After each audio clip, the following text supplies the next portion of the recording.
Now listen to part of a talk in an American history class. Today, I'll be talking about the Underground Railroad and about a woman whose name is closely associated with the Underground Railroad, Harriet Tubman. The Underground Railroad was a loosely structured network to help slaves escape from southern states in the period of time before the Civil War. You should note that the Underground Railroad was not either underground or a railroad. Slaves escaping along the Underground Railroad sometimes traveled hidden in a boat or wagon, but they mostly traveled on foot. They generally traveled at night when it was safer to move and hid during the day. This escape route was called a railroad because it was a method of helping slaves to move, and not because it involved railroad cars moving along tracks.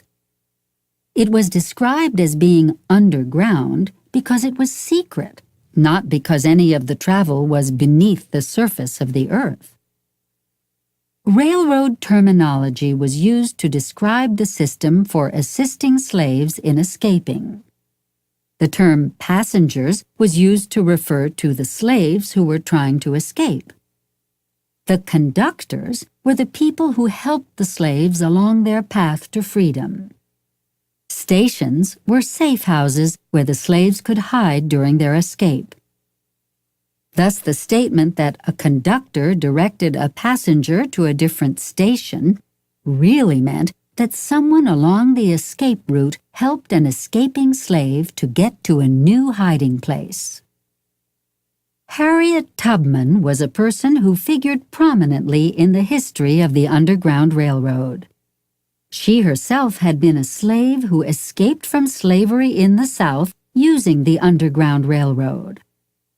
Following her escape from slavery in the period prior to the Civil War, Harriet Tubman returned repeatedly to the South to help other slaves escape to the North.